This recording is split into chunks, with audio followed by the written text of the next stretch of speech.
Pengertian pendapatan. Pendapatan merupakan tujuan utama dari pendirian suatu perusahaan karena sebagai suatu organisasi yang berorientasi pada keuntungan, pendapatan memainkan peran yang sangat penting.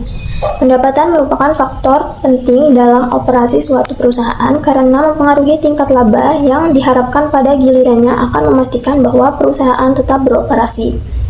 Dalam standar akuntansi, keuntungan entitas tanpa akuntabilitas publik atau SAK/ETAP, Ikatan Akuntan Indonesia mengatakan bahwa pendapatan merupakan keuntungan yang dihasilkan dari melakukan aktivitas entitas yang biasa disebut dengan kata-kata seperti penjualan, imbalan, bunga, dividen, royalti, dan sewa.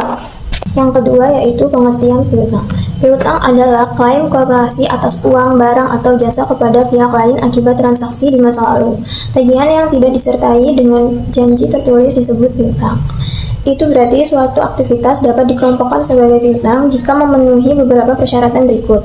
Yang pertama, piutang tersebut timbul akibat transaksi di masa lalu. Yang kedua, piutang tersebut jelas jumlah jatuh temponya. Yang ketiga, piutang tersebut diketahui dengan jelas harus ditagih kepada siapa. Pengakuan pendapatan. Pengakuan pendapatan adalah proses pencatatan pendapatan dalam laporan keuangan perusahaan. Pendapatan diakui ketika terdapat kemungkinan manfaat ekonomi akan mengalir kepada perusahaan dan manfaat tersebut dapat diukur secara andal. Kriteria pengakuan pendapatan: yang pertama itu pendapatan harus dapat diukur secara andal.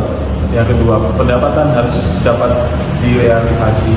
Yang ketiga, pendapatan harus berasal dari aktivitas utama perusahaan.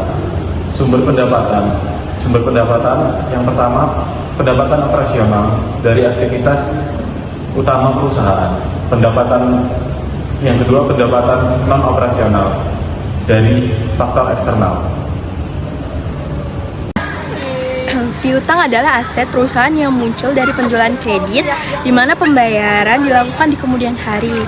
Karena itu piutang perlu dicatat dengan baik sejak transaksi terjadi sampai pelunasan agar perusahaan mengetahui jumlah, jatuh tempo, dan kondisi piutang. Selain itu, piutang juga harus dikelola dengan baik melalui administrasi yang rapi, pengendalian, evaluasi, serta perencanaan keuangan.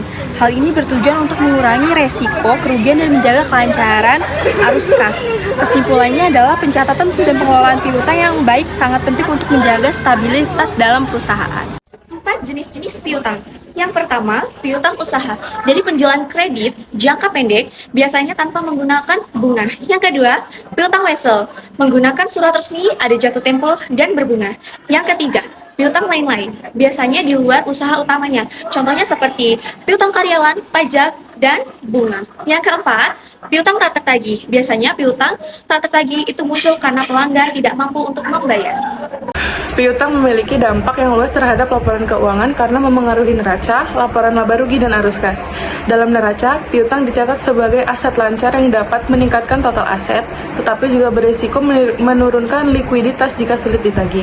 Pada laporan laba rugi, penjualan kredit membuat pendapatan dan laba terlihat lebih tinggi meskipun kas belum diterima, serta dapat menimbulkan beban kerugian piutang yang mengurangi laba. Sementara itu, dalam laporan arus kas, peningkatan piutang biasanya menyebabkan arus kas operasi menurun karena kas belum masuk. Selain itu, piutang juga berpengaruh terhadap resiko keuangan, likuiditas, dan kualitas laba perusahaan.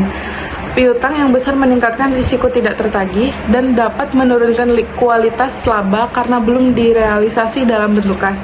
Hal ini juga memengaruhi rasio keuangan serta kebijakan manajemen dalam pemberian kredit. Oleh karena itu, pengelolaan piutang yang baik sangat penting agar perusahaan tetap memiliki arus kas yang sehat dan kondisi keuangan yang stabil.